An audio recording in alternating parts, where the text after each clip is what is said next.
Hi, this is Jeff Stone of Grandpa's Pride Barbecue from the Panhandle of Florida, and you are listening to the Barbecue Central Show.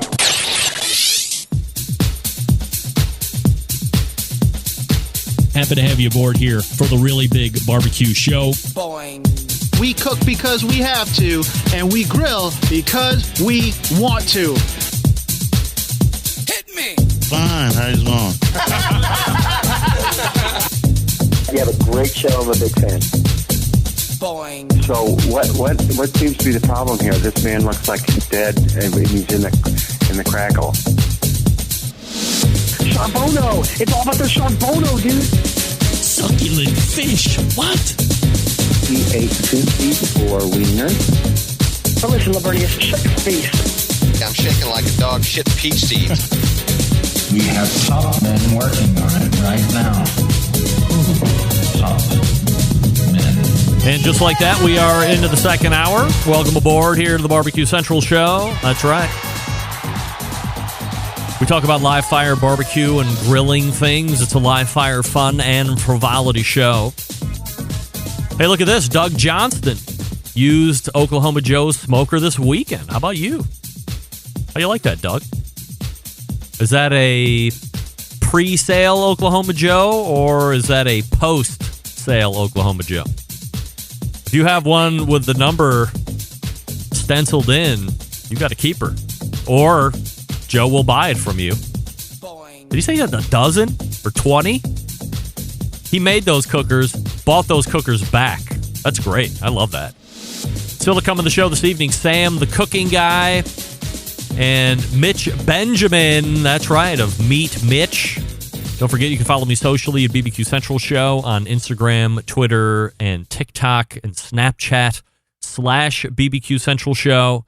On Facebook and Twitch /RD Rempe on YouTube for video feeds.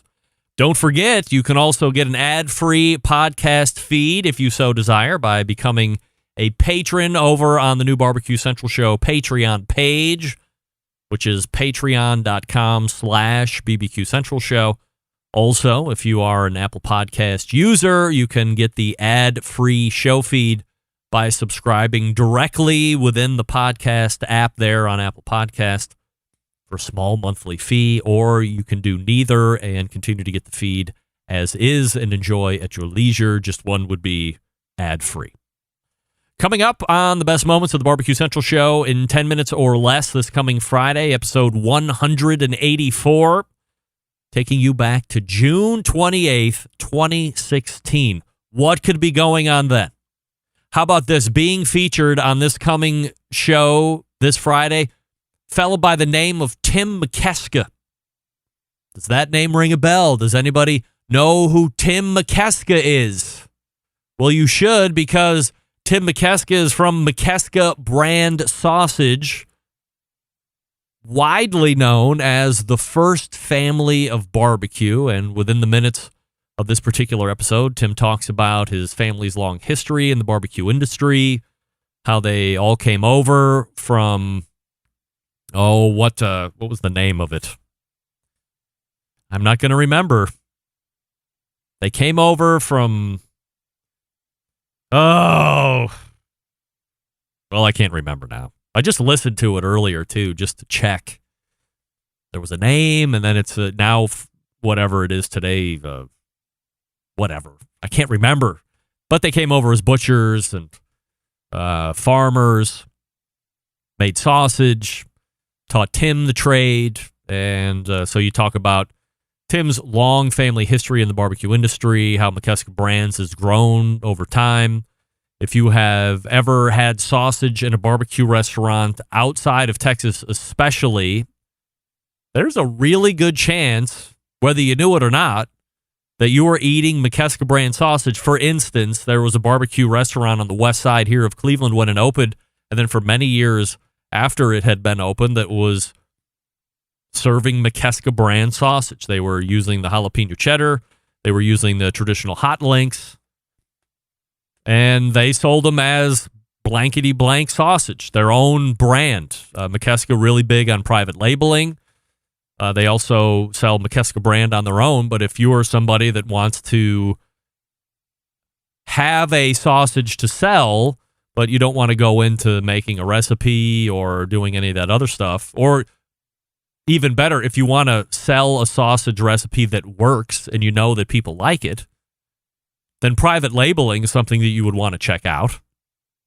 And McKeska is somebody that does a tremendous amount of private labeling. So if you have a food truck or a barbecue restaurant, or you just have some restaurant you want Texas-based sausage, then I would highly recommend going over to Tim McKeska's website, McKeska Brand Sausage, and hooking up a deal with them. Tim is a pilot. He flies sausage around daily, or at least he was back then. So it's a great interview.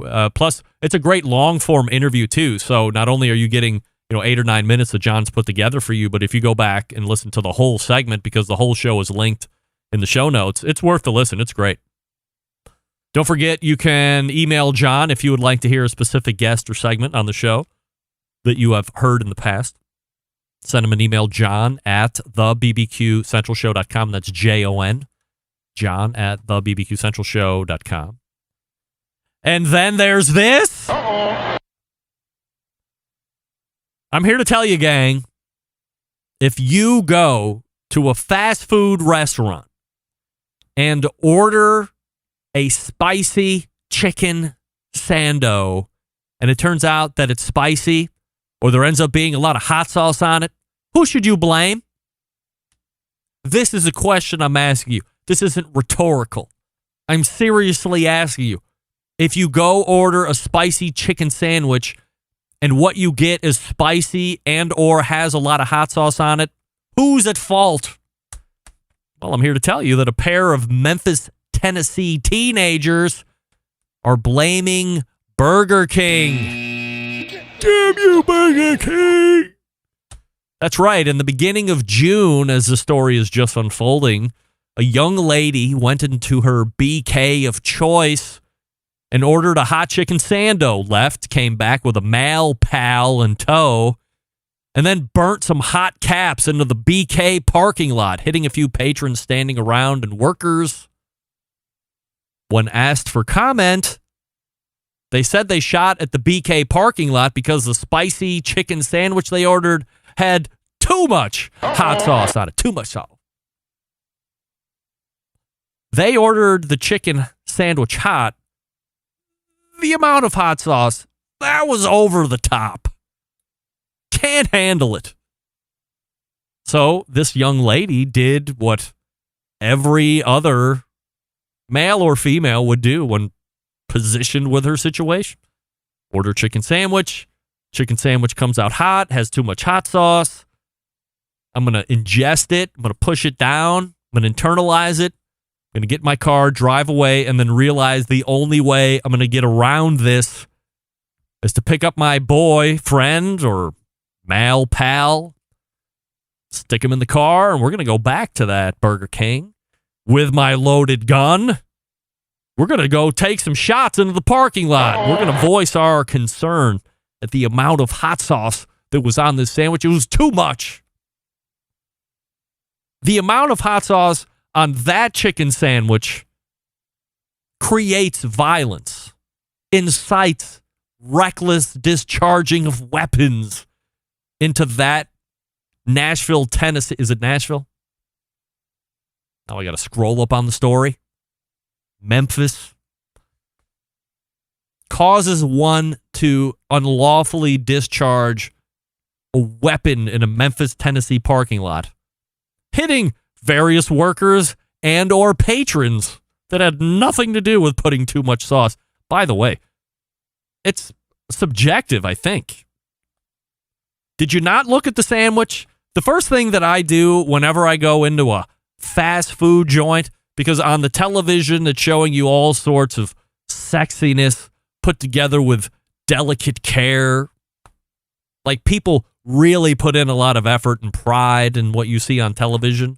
And then you show up at the restaurant, wherever the hell it is you live, order the same thing, and it looks hastily put together at best. At best, it looks hastily put together. So I'm always looking, because I don't know if I'm going to find a sock or something worse in my sandwich, or even if it was put together right in the first place. I mean, we all know there's no way I'm looking for onions on anything I order. A lot of burger places put onions to start with. I'm always no onions. It's rare that I go to fast food, but if I do, no onions. So I'm always looking for those. By the way, this may or may not shock you. This is only the latest in a series of violent incidents taking place at food and drink chains. This past Sunday, for instance, a Florida man was accused of pulling a gun on a Starbucks employee who turned out to be the employee, the local police chief's daughter. Over what? For not having cream cheese for his bagel. Of course. Because if too much hot sauce is okay to unload a pistol into the BK parking lot in Memphis, not having cream cheese for a bagel at Starbucks is at least worth a brandish of a weapon. Too bad you brandish the weapon in front of the police chief's daughter. Hopefully this person was just detained and not taken out to the woodshed, depending on where this was in Florida. Hopefully not Central Florida. There could have been a woodshed involved. What have we learned here tonight, folks? Having too much hot sauce on your chicken sandwich is really not okay to fire shots into the parking lot at whatever BK you visit. Also, if you order a bagel at Starbucks and they don't have cream cheese, ask ahead of time. Do you have cream cheese? No. Okay, I'll leave peacefully. Otherwise, I was going to show you my gun. We don't want that. We want peace and love. Peace and love. Peace and love. Peace and love. That's right. Good night. Sam the Cooking Guy, hopefully, will be showing up. Hey, if the folks from Vortic are still watching as we talk about the Green Mountain Grill / Traeger debate, let me change my answer. Forget Green Mountain Grill. Buy a Primo cooker. Why, you might ask? Great question. First of all, it's got a great design. It's not round, although you can get a round one. Not round. It's oval. What does this mean? You can create true two-zone cooking. That's right. Coals on one side that are lit and ready to rock and roll. You can have an unlit side. You can put meat on the unlit side. Let it come up slowly as we're talking about reverse sear. Then, when it gets to your set internal temperature that you like, you can slam it over on the coal side, sear it off, get it to that internal temp that you want, let it rest up, and away you go to eating on the Primo. Low and slow, hot and fast. Made right here in the USA, precision-controlled manufacturing, highest quality ceramics you're going to find in any ceramic cooker, no matter where you go. It's the best at a place. Here's a product update for you. Do you have an old Primo? Do you find that you have to do a small workout in order to stay in shape to order that grill head? Don't worry, now they have a new lift hinge. It now makes a 35-pound lift an 8-pound lift, and you love it. They also have new dampers on the top and the bottom, so instead of somebody saying, pencil width open, or 2 pencil widths open, you can now say, open it to number 1, or open it to number 4. Easy stuff. By the way, if you have an older Primo, don't feel left out in the cold. You can get all these updates at the dealer nearest you. Visit them online, primogrill.com.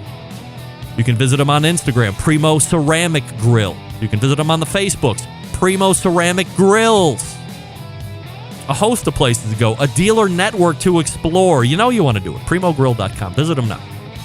All right, Sam the Cooking Guy will be joining me here in just a momento. Stick around. We'll be right back. You're listening to the #1 most downloaded barbecue and grilling podcast anywhere. The Barbecue Central Show.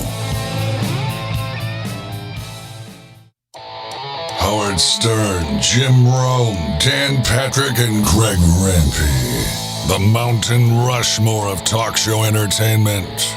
Now, let's get back to the Barbecue Central Show.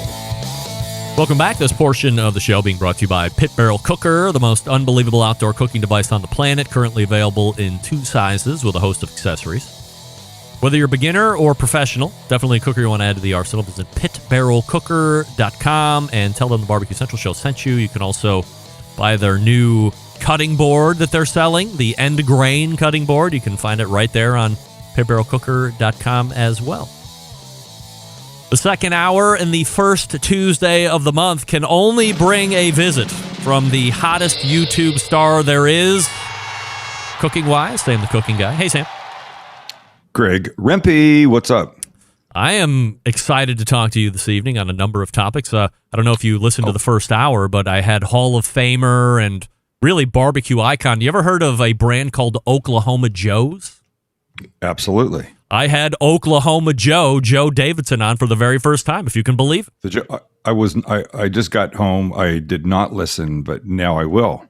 I have to say, the replay, of course. Over your left shoulder is one of the most spectacular. Is that what do you call those pictures?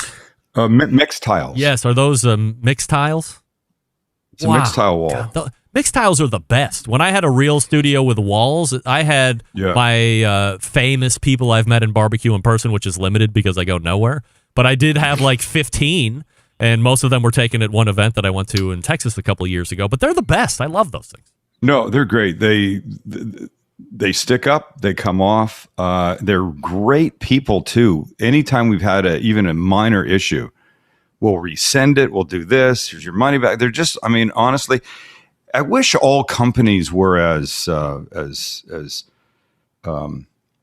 customer focused as mixed tiles are. I cannot give them a high enough recommendation. I really can't. Totally agree. And maybe fans. We'll talk about other related businesses that could take lessons here in a second, like perhaps the Xylus garlic press update, if there is one.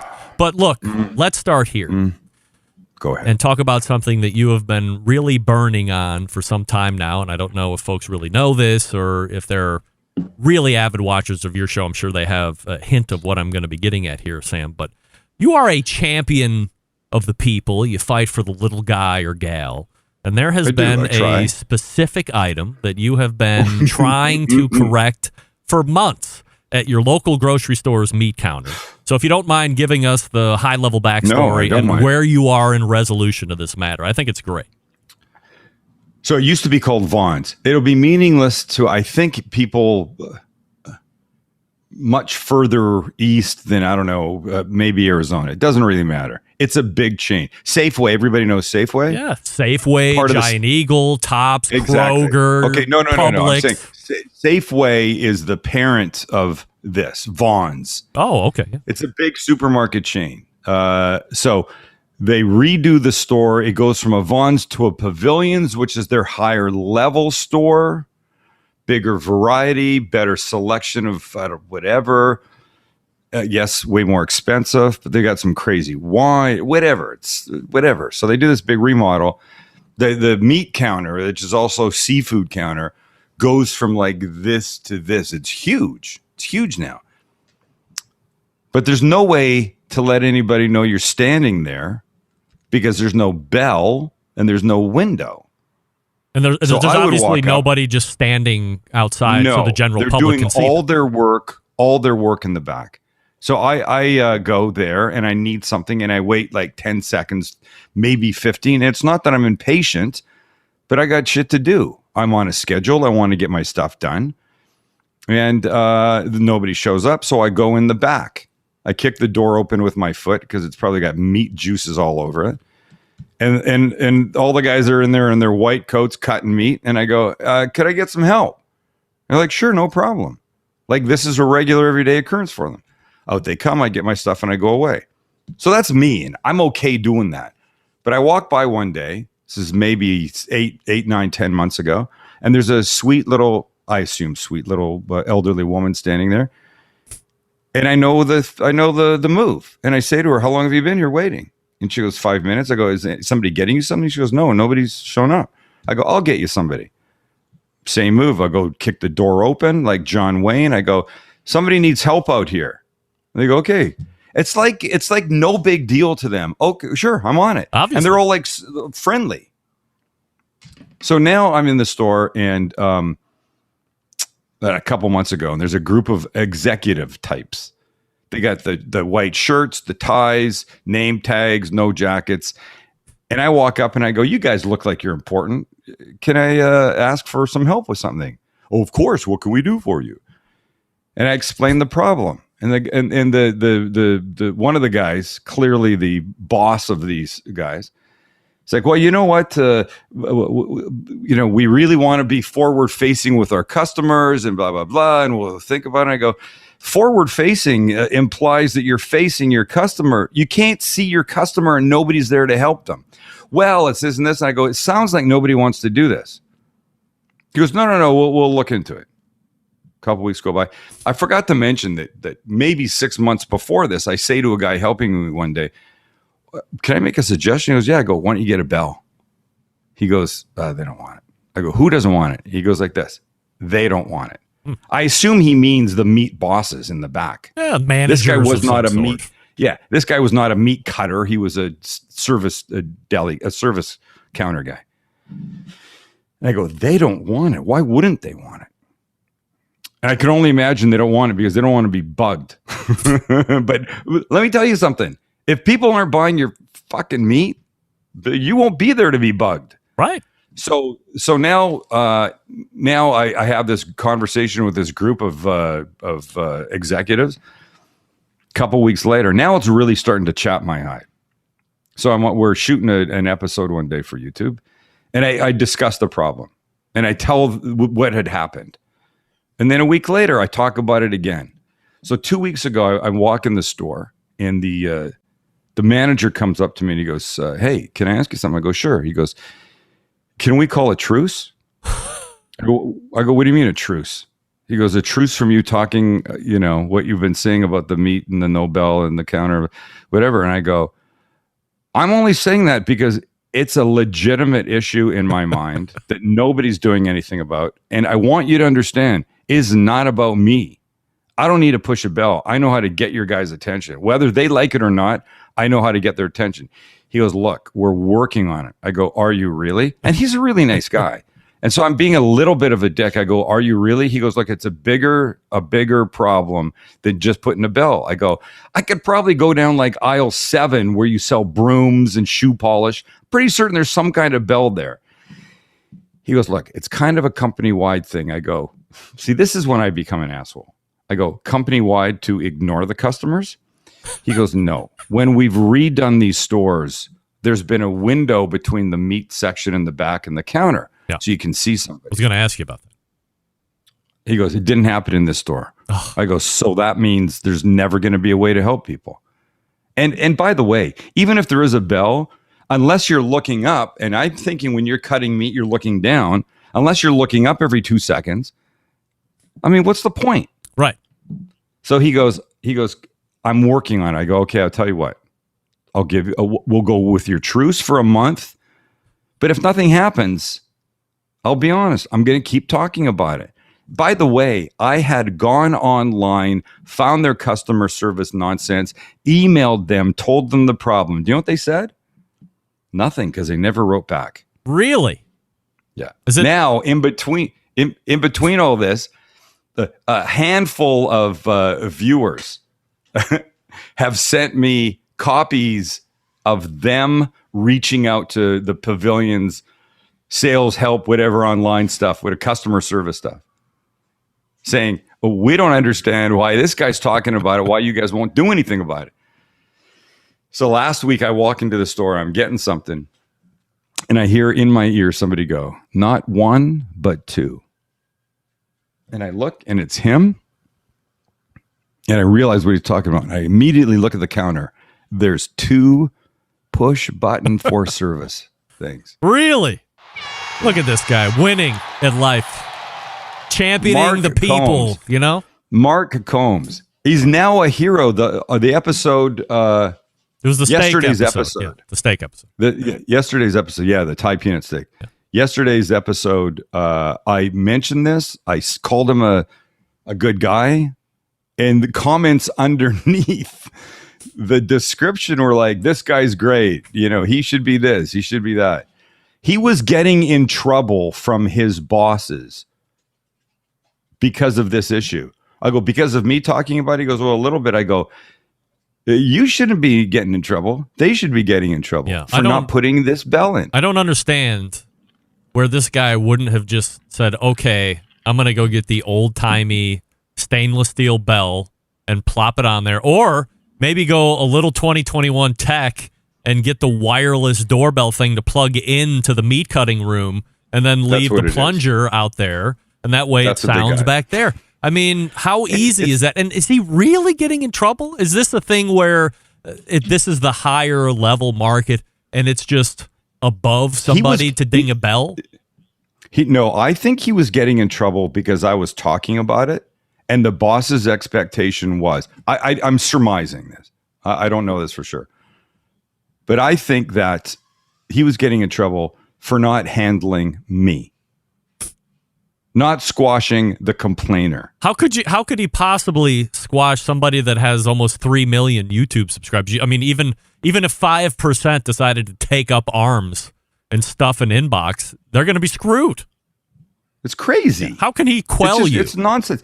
But look, it's so hard to gain custom. Look, one of the things you watch Shark Tank? Of course. I love Shark Tank. One of the things they ask, what is your customer acquisition cost? I don't know what it costs Safeway to get a customer in the store to become a regular. But why would you not try to keep them by doing everything you can? And that seems, it is beyond me, Greg. I have no idea. That seems such an easy fix and such an easy loop to close. And it took months. The fact that one of those executives gave me the verbal runaround, trying to say, well, we want to do this and we want to do this and this isn't real. I'm like, it's just a simple yes or no. Do you want your customers to get help or do you not? I get worked up. But what it showed me was the power of YouTube. That's right. The power of the internet. You did it. Your celebrity and then the power of YouTube harnessed together. What does that get? World peace? No. Does that get a one world currency? No. No. Does it get you a bell, not one, but two at the meat counter? Yes. Actually got me. I got a package the other day. I opened it up and there was one of those ding, ding, ding, ding. Did you watch Breaking Bad? No. Oh, you should have. It's really, you should go back and watch it. Anyway, there's a guy in a wheelchair. He's was a bad guy. He's in an old senior home and he can't talk anymore. But when he needs attention, he's just got this little ding, ding, ding, like that classic old school little silver stainless bell on his wheelchair that he starts banging on. One of those came in the mail the other day and the guy goes, watched your rant about the supermarket, thought maybe you could just take this into them. See, people are trying to help you get to resolution. This is great. Nobody understands. Everybody sees how easy the fix is, and the people that can make it happen are just hurtling. Freaking customer service. Unreal. Two of the most important words any company can understand. These guys somehow, nothing. No, that's it. I used to shoot there. Back when I had the TV show, we would start some of the episodes, maybe one every couple of months, in that store, getting groceries. I go, today we're going to make this. Yep, walk down the aisle. I grab this. All right, we'll see you back at the house after I pay for this, right? It was great. So I go in there one day. The manager has now been switched out. And I'm down an aisle. The guy's got the camera way before Max. And we're shooting, and somebody comes up and goes, "Excuse me." I go, "Yeah, it's the manager." He goes, "A woman from corporate is on the phone for you." I go, "What? Woman from corporate? How does she even know that I'm here?" He goes, so I get the phone. She's like, "Hi, this is whatever, Susan Smith, and I'm in the marketing, whatever, PR, HR, who knows." Loss prevent. I don't know what department she was in. The pain in the ass department. Yeah. Can I ask what you're doing in the store? I go, sure. I'm shopping. I have a cooking show. We come in, we get stuff, we go home. Well, we can't have that. So of course I'm a dick. You can't have the free advertising that I'm doing because I don't ask for anything. I don't ask for free stuff. I pay for my own stuff when I leave. Everything's above board. well, we don't. I go, I'm not 60 Minutes. I'm not morally safe or looking for, out of date meat that you're trying to sell. Rats on the floor. Well, we just can't have this. I said, okay, great. I'll leave. Wow. And the manager, like 3 months later comes up. He goes, this little mousy guy. Maybe there's a misunderstanding. If you want to come back and shoot in the store, it would be okay. I go, I'm not coming back and shooting in the store again. Never. Ever again. Not when some person has no idea what's going on, gets all in a knot. Unreal. Sam, let's change gears here and let's talk cooking just for a few minutes before we close up shop here in the short Sam the Cooking Guy segment. We referenced the steak and peanut sauce steak. Yeah. Certainly you've cooked steak. No reason to talk about that. You have a live fire cooking show, although you don't want to admit it. Yeah. And I admit, I say that. I don't describe it as that. Proved it. Yes. Expressly in your last episode. Talk about your experience doing Meathead's Afterburner steak cooking. Talk about it. Okay, scared the shit out of me. Yeah. There were moments when seriously the flames were licking at my face. So here's the concept if you don't understand or if you don't know.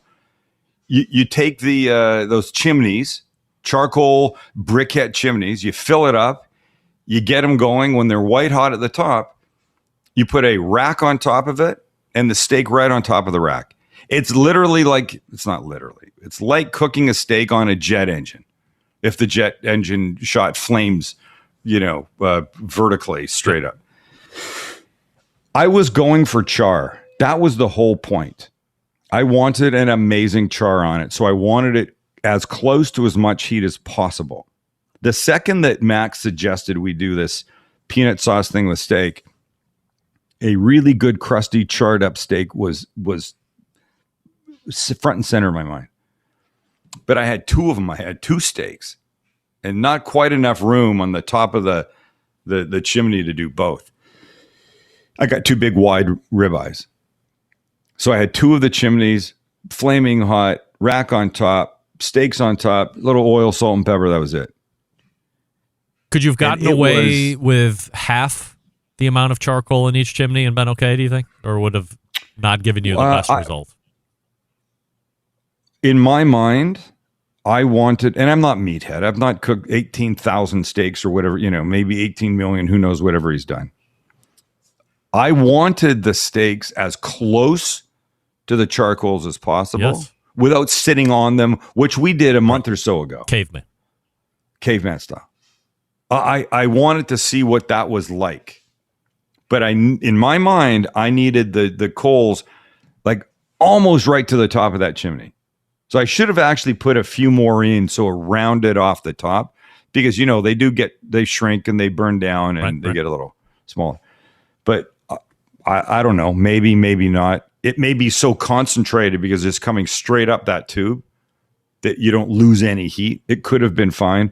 It was the best thing ever. It was so delicious.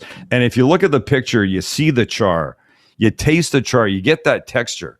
And I know there's going to be people that will look at that, probably nobody in your audience, but layman's will look at that and they'll say, well, that's burnt. And you're probably getting cancer from eating the char on top. And it was not cooked to 59 degrees. So you're going to die because it wasn't cooked enough and get whatever kind of. But it was honestly one of the best steaks I've had in a really long time. Could this be a go-to cooking method? I think so. I think I'd like to refine it a little bit. Like a little. The Japanese do yakitori in these small containers, right? I think I'd like to refine it a bit so that it was in something like that. Because the other problem was I had it on my grill, and cooking a steak on your grill at that level, whatever that is, 32 inches, 30 inches, is comfortable. But now add a foot to that, right? And now you're almost at eye level. A little lower, but now the heat is coming there. The smoke is coming right in your face. Not the brightest thing ever. I don't think I would condone that behavior. I think if you really want that, go caveman style and dump all the coals out and put the steak right on top of it. But if you haven't done it, you should really try it. the difference between what the outside is like that way versus just on a grill, it's hard to believe. It's so fantastic. If you can't conceptualize it, go over to Sam's YouTube channel. 2.95 million of you are currently subscribed there, and you can see it all happen right there on the videotape. And you'll see the store director from the supermarket. That's right. I ultimately dedicated that episode to him. Well, I'm glad we got the bell thing worked out, and I'm glad you got the afterburner method tried and that it's a success. Again, for the folks that haven't seen it, go over to the YouTube channel and check it out and try that steak and peanut sauce. Sam, appreciate the time as always. I know we're short this month, but we will see you again in August. I appreciate the time. It's all good. You're the best. Thanks, pal. You're always the best. All right, we'll talk to you soon. See you, man. There he is. Sam, the cooking guy right there. TheCookingGuy.com, his website, of course. And as I had mentioned, just shy of 3 million of you subscribing to him on YouTube, watching his content 3 times a week, Mondays, Wednesdays, and Fridays. Meet Mitch is in the green room right now. We'll get to him in just 1 second. I'll talk to you quickly about Green Mountain Grills, some of the best pellet cookers out there on the market today. If you're in the market for one, you have a couple different ways to go. You have the Prime line or Prime Plus, which is a little bit more of the high level. So what do you get with it? Get some light in the main cooking chamber if you're cooking it dark. You have Wi-Fi technology. You have app integration. You have 2 internal meat pros, peeking windows on the main cooking chamber, pellet hopper, a lot of good stuff. Robust build on the chassis, front shelf. Now, if you want to save some money, if you don't want to sacrifice size in either of the 2 options, the Jim Bowie or the Daniel Boone, you can go choice line. No apps, no internal meat probes, no windows, none of that other stuff. But this is the flagship initial product that Green Mountain Grill rolled out. I have 2 of those in various sizes. They still work great today. They're 10 years old or whatever they are at this point. So it really just depends on what you're looking for. They sell through dealer network, so find one near you, go to the dealer, get educated, then buy the right one for you. If you get the Jim Bowie or the Daniel Boone, make sure you pick up the pizza oven because that fits on both. You want to get that. And then you have success right off the bat because you've been educated through a dealer network. The dealer is an expert. You will be an expert after the dealer gets done talking with you. And away you go. Go to greenmountaingrill.com to find a dealer nearest you. You can also find rub sauces and other accessories that Green Mountain Grills offers right there on the website. Have them shipped to you directly or buy them at your dealer as well. greenmountaingrills.com. That's greenmountaingrills.com. We're back with Mitch Benjamin right after this. Stick around. I'll be right back. You're listening to the #1 most downloaded barbecue and grilling podcast anywhere. The Barbecue Central Show.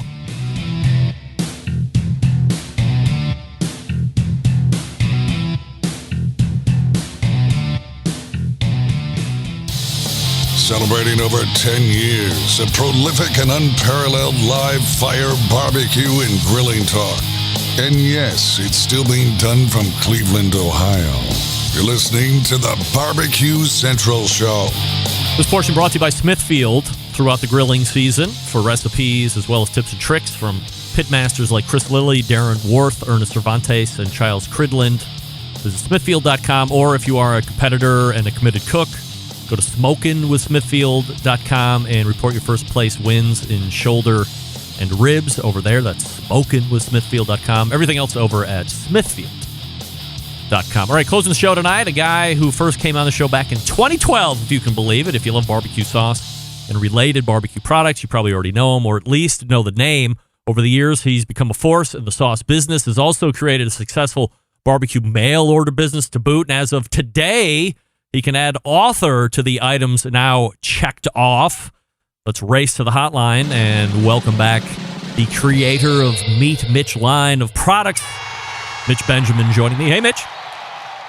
Hey, Greg. How are you? Thank you so much for having me. Fabulous. Appreciate you making time, as always, and great to catch up with you here this evening. So before we get to the book, Mitch, can we get a little bit of a recap over the past few years, not necessarily like last year, because that's probably a separate question, but over the last few years, the last time we caught up with you, I think you were in France, or you were just back from France doing a whole barbecue restaurant situation over there. But how has business grown for you here over the last, I guess since the last time we visited back in 2019? Well, I mean, I guess that does take us to the pandemic for 2020, which was an odd year for all of us. And you really needed to kind of find your niche and your ability to maybe pivot pivot during that time. For me, Char Bar, which is a big restaurant and a big percentage of our time, was closed for a lot of that period. So we're back, fortunately, up and running now. But there's just been different things that I've been able to do and focus on. One of the things similar to what you do, Greg, is I've started to do a lot of Zoom and online virtual events with companies and really teach barbecue and just kind of keep it going. I've been working a ton with American Century Financials. They're based here in Kansas City, where, I was approached by a couple of guys that said, "Hey, Mitch, during this pandemic, we're not able to make sales calls. We're doing a Zoom call a month and, it's boring. And we were wondering if maybe you would do it with us." And so I said, "Sure, let's do it."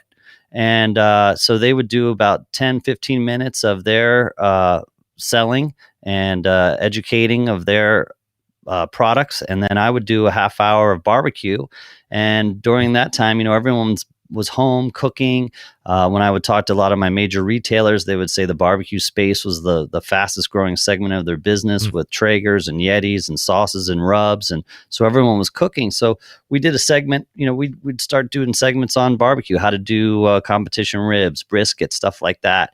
And it's just really taken off. And it's just been a unique way to really stay relevant in barbecue and to stay on top of my game and to be able to penetrate and reach new markets. So it's been quite the experience the last year. Specifically, did the barbecue mail order business go bonkers during the pandemic? It was huge. Yeah, it was huge. There were so many guys that would contact me with Excel spreadsheets with a list of 30, 35 customers that said, "Hey, Mitchy boy, can you send them all, ribs? Can you send brisket? Can you send burn ends? Here's a note saying, hang in during these tough, unprecedented times. Miss you, love you," and all that kind of stuff. And for me, it was, through the roof. I mean, I would say sales were probably up about 600%. Wow. That's, yeah, it's a pretty good business chunk on the rise there. So for the folks that don't know, how does a mail order barbecue business work? In other words, is the food being made at like your Char Bar location or some Meet Mitch great question. entity, or are you contracting somebody? No, that's a great question. You actually have to cook in a USDA certified location. You can't do it in the restaurant. For instance, you're familiar with Jack Stack Barbecues, probably one of the largest online. They had to go to a separate facility. They couldn't do it in their restaurants. It has to be an inspected facility with an inspector on site. So for all intents and purposes, I have a co-packer that I went and trained with for a week, uses my sauces and rubs and my technique, and then packages it. We take it to a fulfillment center, and away it goes. That's your name on there. I'm sure. I mean, I know at least in my mind, I would be going bonkers thinking that I'm relinquishing control over to somebody else to meet my standards. So what kind of a quality control do you put in place to make sure that the stuff is right being sent out time and time again? Well, we do. And thank you, because I know that you've ordered and paid your own hard-earned money good. for it. So that's good. Yeah, thank you. So we do consistent checks, and we feel really confident in the team that's producing our products, and they're just growing leaps and bounds along with us. So it's been an amazing experience. There's a number of folks out there, Mitch, who feel that they might be ready to bring a sauce to market. For instance, you have a lot of experience doing that. If you could give one piece of advice to everybody that thinks that they're ready to bring sauce, what's the one piece of advice you would tell them? Just continue to be dumb and naive, because that's the only way that I made it through. Otherwise, if I would have listened to all the naysayers, I would have been gone a long time ago. It's a saturated market. It's a tough market, but if you can find your, I think, there's an opportunity for everyone. Everybody's always going to eat, and new tastes and flavor profiles are always accepted and looked for. You just got to be able to put up with the buyers, for a lot of these chains or places that say, if you've got a barbecue sauce and a salsa, please don't come into my door, because it is a tough business to crack. Let me tell you. Do you have to have a pretty good business acumen as well? I mean, certainly if you have a recipe or you're a good cook, that's maybe half or a little bit more than half of the pie, but you have to be able to put deals together too, right? Yeah, well, I mean, my background. I worked for TaylorMade Golf Company for 21 years, so I was constantly cutting deals and selling a product. It's a widget, right? So I kind of took the same tact with it and just tried to come up with unique and maybe run some plays from my history. And there's opportunity out there, and I would encourage everyone first and foremost not to quit your day job. It took me a long time before I did that. But to go after it and always chase your passions, for sure. Mitch Benjamin joining me here on the show. Meet, M-E-A-T, meetmitch.com, the website, if you want to go ahead and check that out if you haven't already.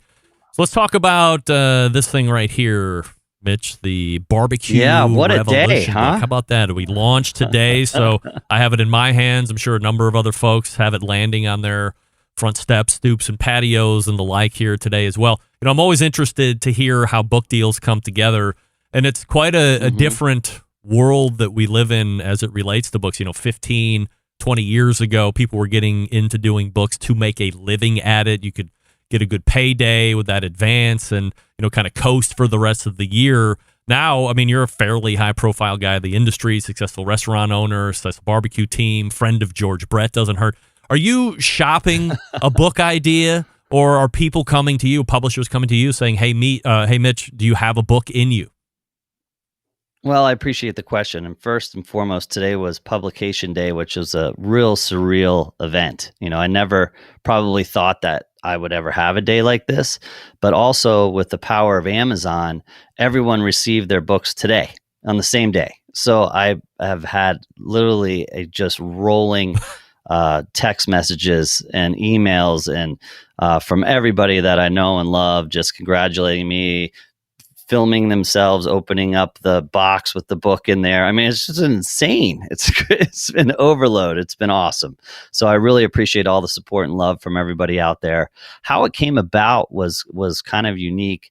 And you touched on it earlier. I had an opportunity to go to Paris, France, and open up a barbecue restaurant with the team over there.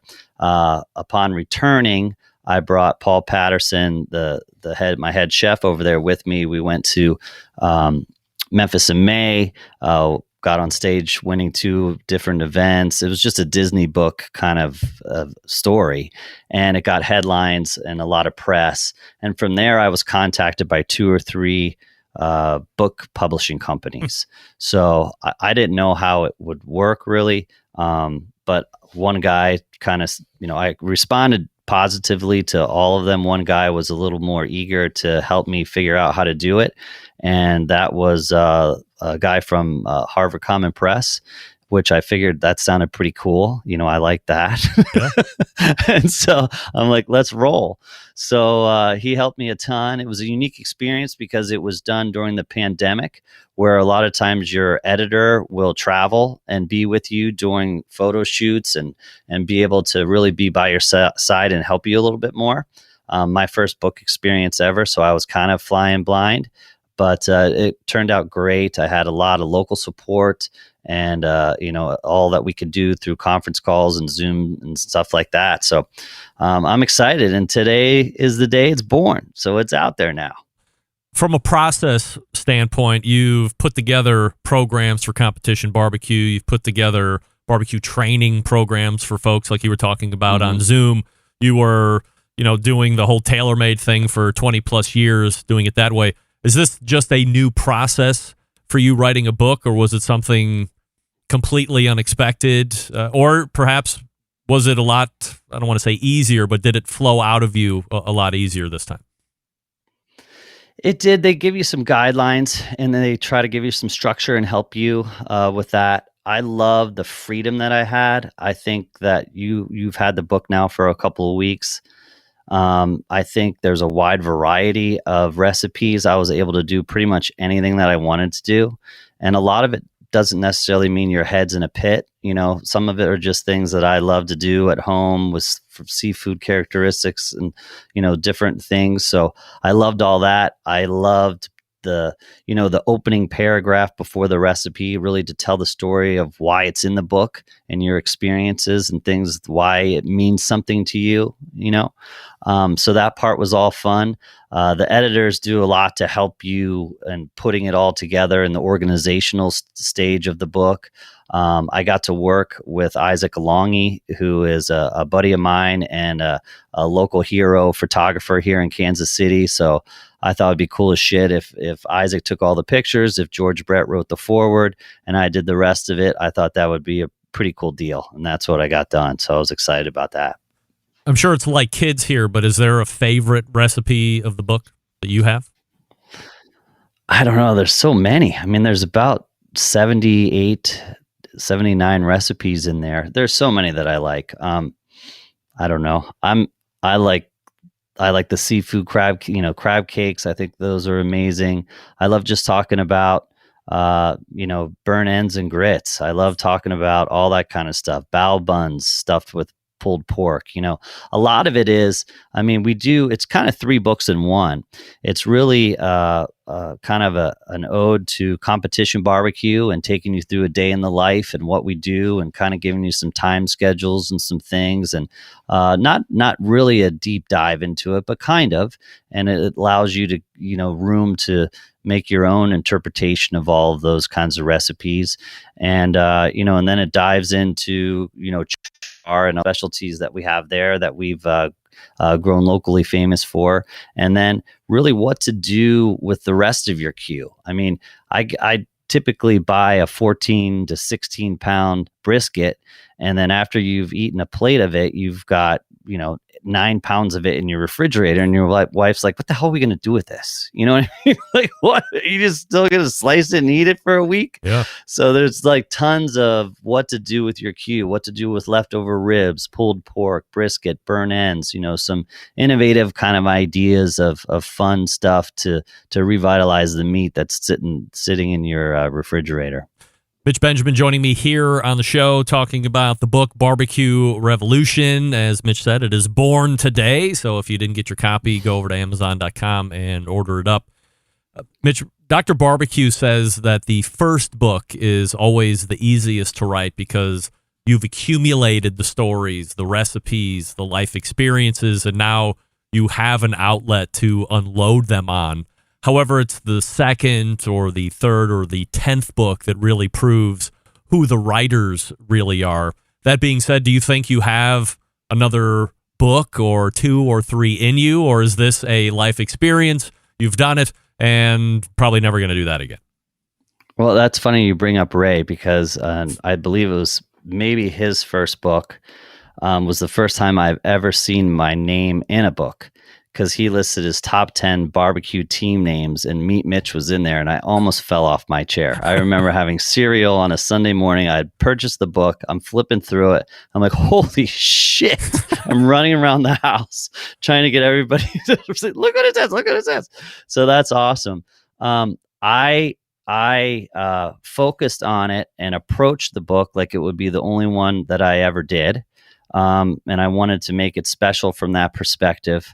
I think it was a lot harder than I ever anticipated. It took a lot longer. With COVID and the pandemic, there was probably different hurdles that we had to focus that would have been easier in a different time frame. But now that it's done, I just want to kind of get through this one. It's like opening a restaurant. We talked earlier, you want to open that first one. You want to write that first one and try to get it right and make it as perfect as you can. And if there's another one in there, there is.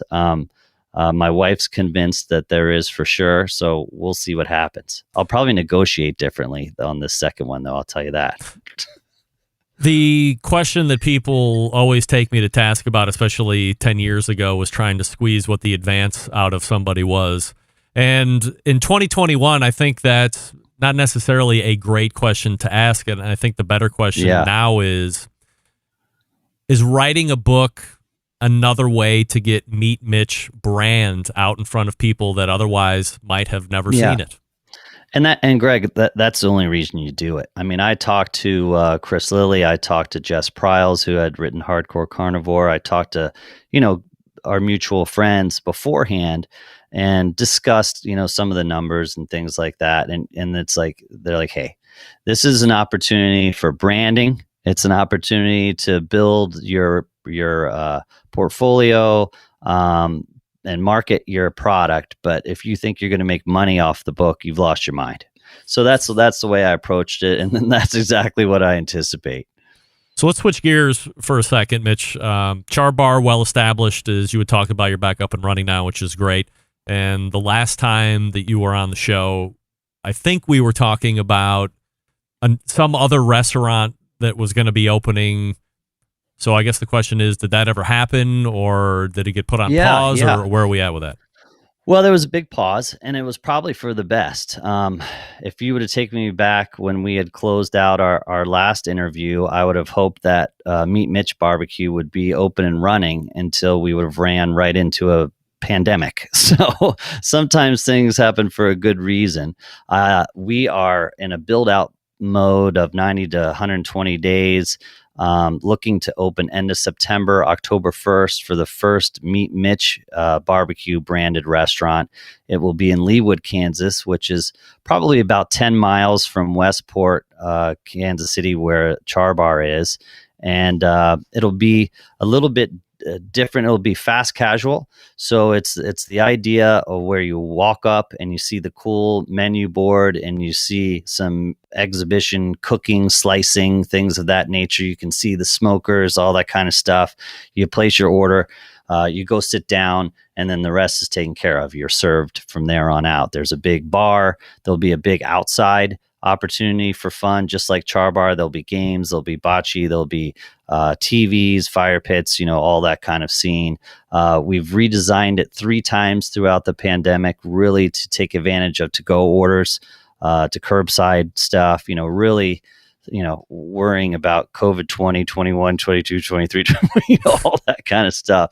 But I think barbecue was really one of the foods that survived well from a pandemic time, where it could be curbside, it could be delivered, it could be things like that. And it holds up well to delivery, as opposed to, sometimes cheeseburgers, fries, and wings don't do as well. Is that something that anybody that's going to be opening a restaurant now should be taking into account, now that we've been through pandemic? Number one, you have to be pandemic compatible going forward.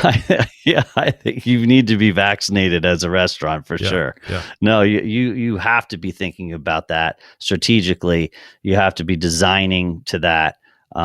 You need to be up to date with all of the apps, all the delivery apps, all that kind of stuff.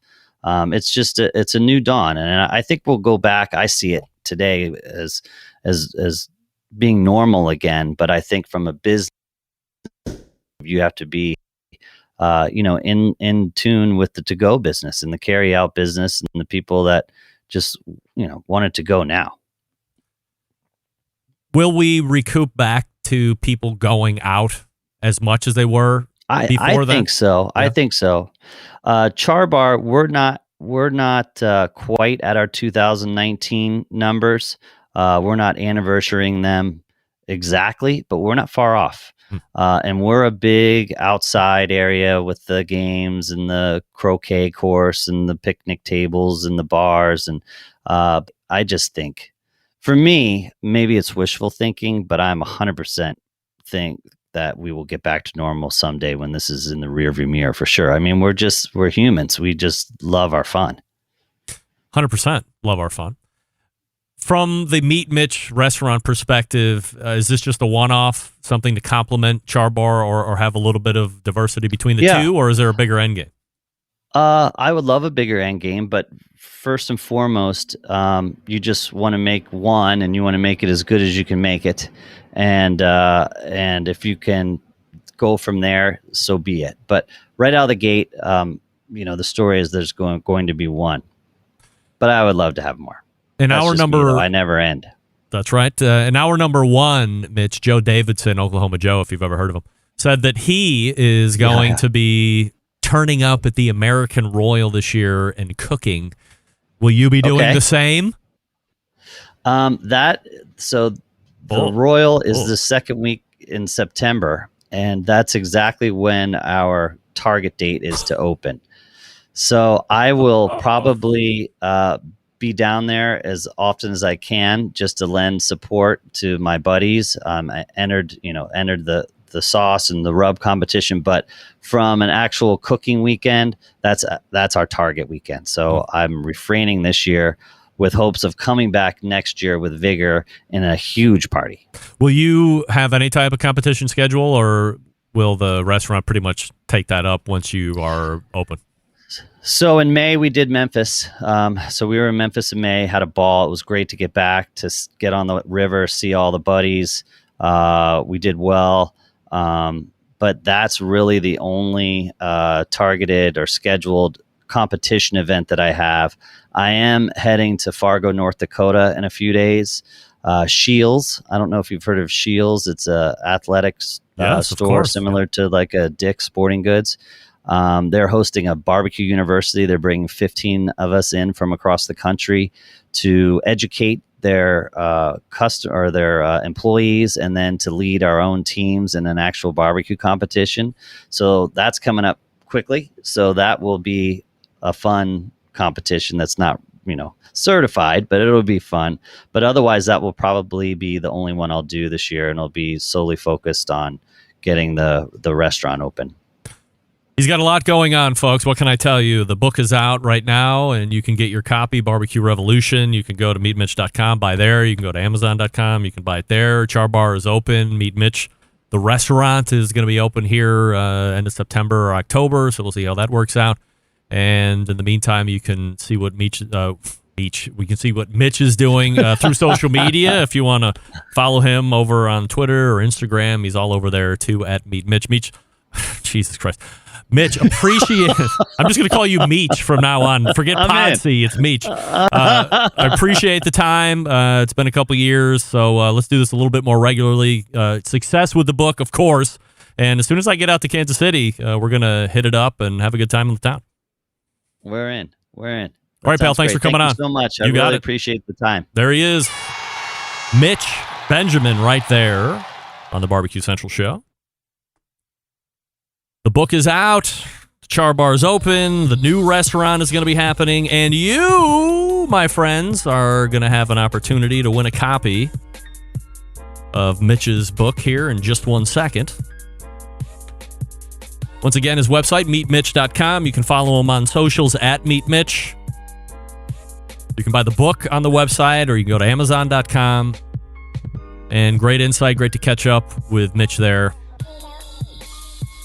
Enjoying a lot of success and working hard at it too. So I love to see people that are working hard also getting rewarded for putting in the hard work.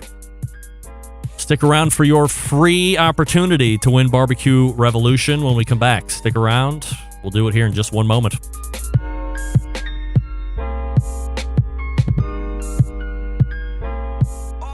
Whole packers, full racks, legs and thighs, injecting butts. If you've never heard this before, you might think you found the best XXX show ever.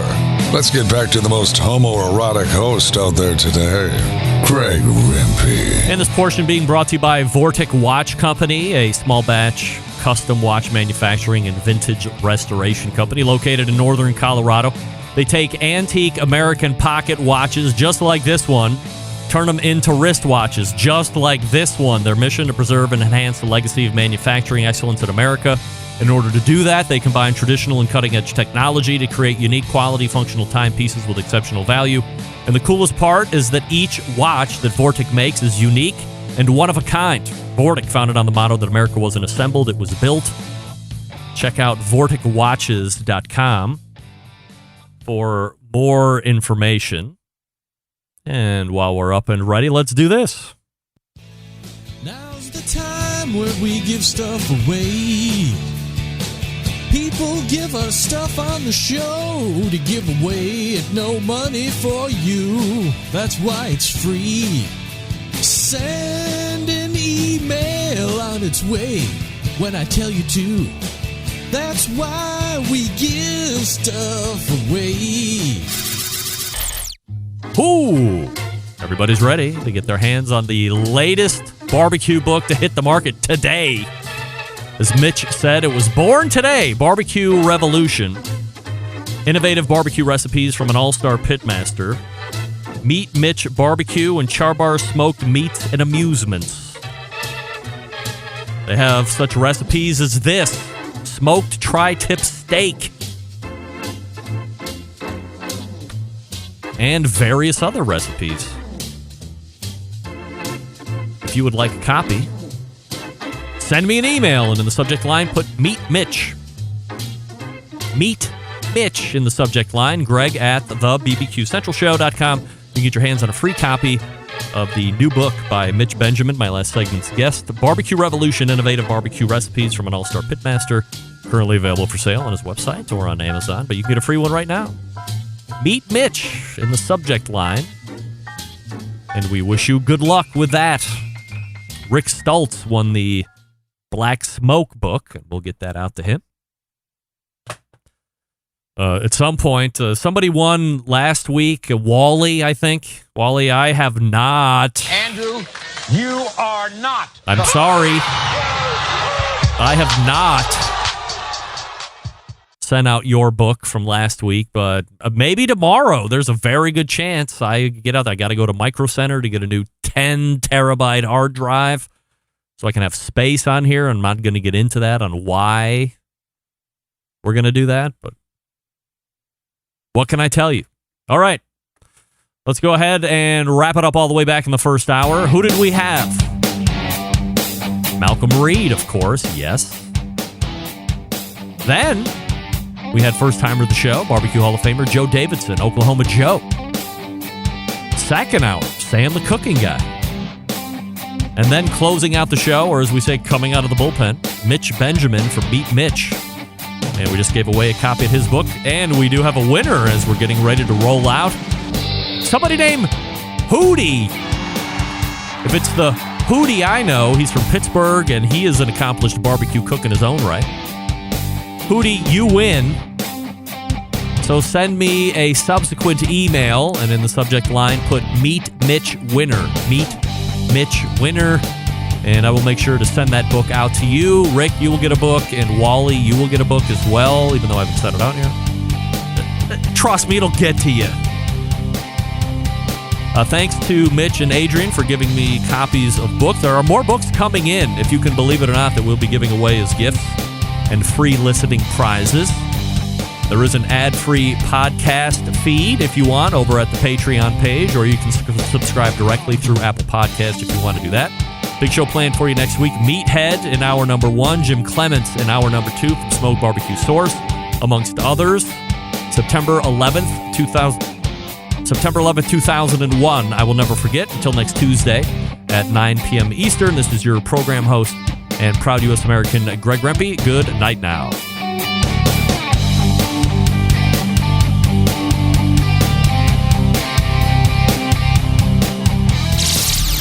Hi, this is Jeff Richards, Columbus, Ohio. You're listening to Barbecue Central.